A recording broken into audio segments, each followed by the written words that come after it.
Now, this is another great one from Kay Wallace here. Do you ever see a point where wrestling gets unionization, and would it help or hurt the business? I think this is a great question. I mean, very publicly, Jesse Ventura was advocating for this, I think, mid 80s. I think actually prior to the original WrestleMania.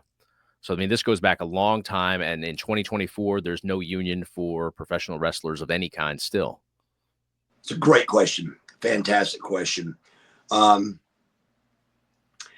I don't know of anybody that got screwed. I can tell you that. I know that everybody that I know, from all the horrible stories, from guys getting hit by cars on accident by the boys, and from me breaking my neck. I mean, it was not in anybody's contract that the boys get taken care of, but they always did take care of us. They really did. I mean, my neck break thing, I think it was a couple $100,000 it cost the company, and they took care of it. And didn't have to.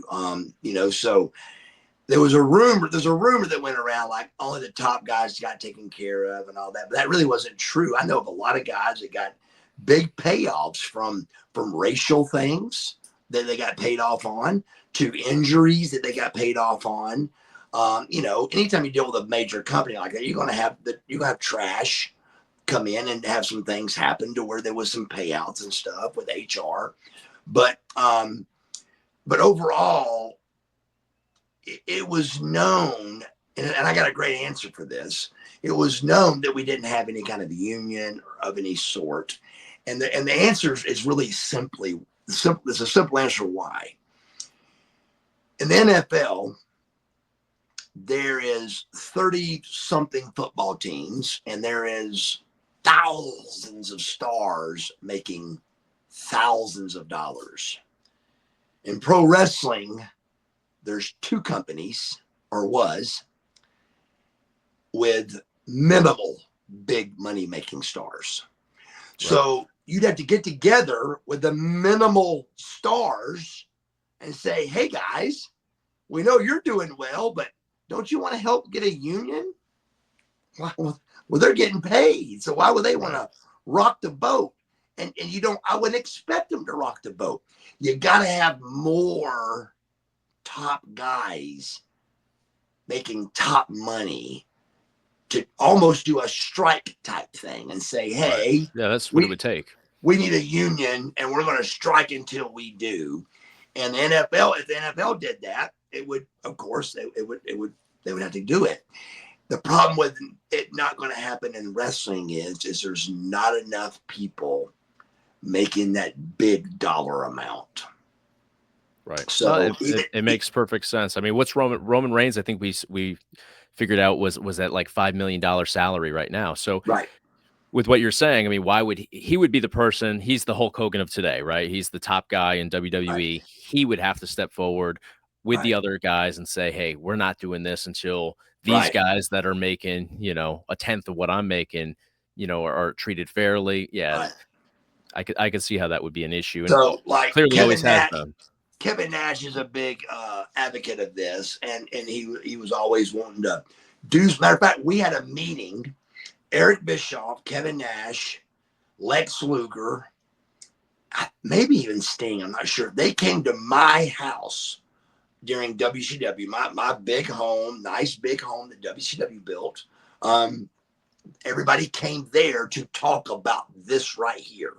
Wow. And starting a company with doing this, with having everybody be equals, and it was, and we had a house full, a basement full of people talking about this. And to do something like this, you got to have a building full. Right, that makes sense. I mean, yeah, there's always going to be people that are lower than you guys too, ready to step up. If hey, these guys are trying to get too much, we're going to put them aside.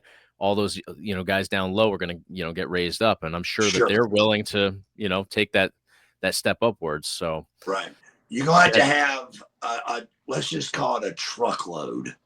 You're going to have a truckload of Roman Reigns to even start this, and there's not a carload of Roman Reigns. Right, very true. Now, and this, I guess, kind of plays off of the same question. Buff, did WCW offer you health insurance? So you would have been a 1099 with them, right? You were Yes, independent 1099. contractor, so I was an no health insurance. I was a plumber coming to fix a pipe. I was Okay. an independent contractor. Now, the big stink we had about this was, can you drug test the plumber coming to fix your pipe? You can't. So why Wouldn't were think they so. allowed to drug test us? Right. But when you're making $500,000 a year, you just do what I did and fake the test up here. Right. Right. You play the It, game. I mean, you just play the game, you have brother. to. It's You that have to. simple. I mean, they're playing the game. They're illegally drug testing us. We are an independent contractor. You cannot have the guy come into your house to do your trim work. You cannot have him drug tested. You can't do it. It's not legally. So they can't legally do us that way, but they did. And so no, but to answer your question, yes, it's exactly the same question with the health insurance. There's again, you need a truckload of Roman Reignses to complain about the boys not having health insurance. And then you would have a little something to go at, but you don't have a truckload. We have a carload and it's not enough. So the answer is no, nobody, not even Hulk Hogan, had health insurance with WCW. But again, they always took care of us. They Right. always did. It was kind of like a handshake deal that no NFL player would ever sign, but it was a handshake deal that we got you, buddy. And they did. They really always did. They were there for a scope of a knee to a broken neck. Now, did the injury have to occur on their time? Like you broke your neck on Thunder. Yes, What if you had blown out an ACL, on the golf course or at the gym? Is that's that a something that they're going to consider, or is that on you because that's on personal time? that's a good question, and that's where I meant a minute ago about the trash part of it. You're gonna have some trash Sure. come in. There were some guys that got hurt and then tried to act like it was during the Right. during the time, and you're gonna have that happen. But there was some of that. But normally, yeah, I mean they were like for example, you know I got my cap implants, and they didn't have to pay anything. But I think I lost some TVs, and I didn't go to some TVs and stuff, and they didn't find me, you know. Right. So and I got hurt off ground. So there was some kind of rule there. And when Watts came in, he did start something that I think was good, that I think needs to happen all over the world of sports, and that is if you're not back within 6 months, your pay goes to half. And then if you're not back in a year, you're fired.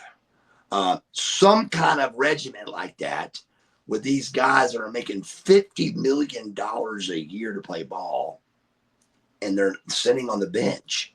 I think Right. their contract should be cut until they're back playing. These contracts Yeah. are out of control, man. It's crazy. Yeah, within reason. I mean, yeah, if you're recovering from surgeries and that's the process, but yeah, I mean, it has to be fair to both parties. I'm 100% in agreement there. So I could have $1 million contract.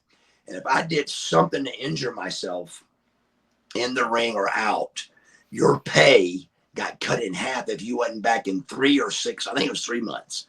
And then in 6 months, it was another cut. And then a year, you are fired.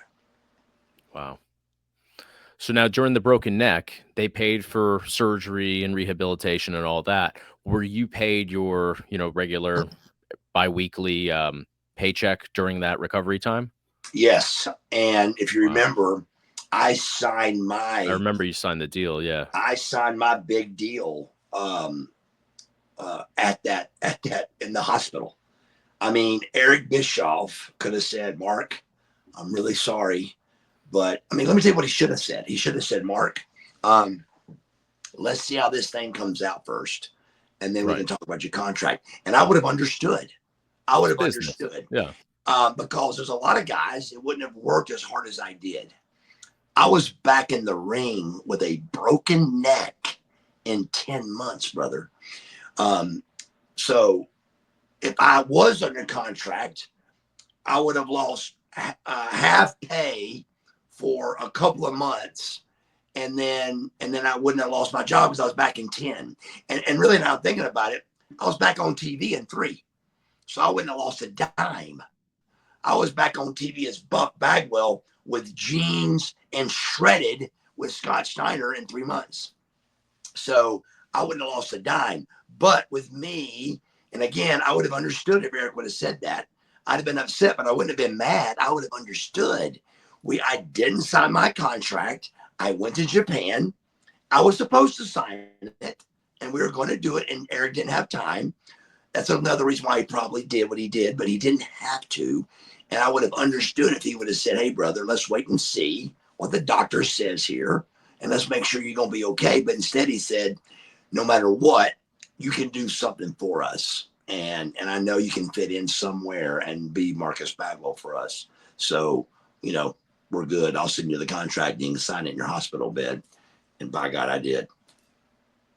I mean, it was a big move for him. I mean, I think it speaks volumes of, who Eric Bischoff is to do something like that. Cause you don't hear about that. I can tell you in 2024, it wouldn't be done that way.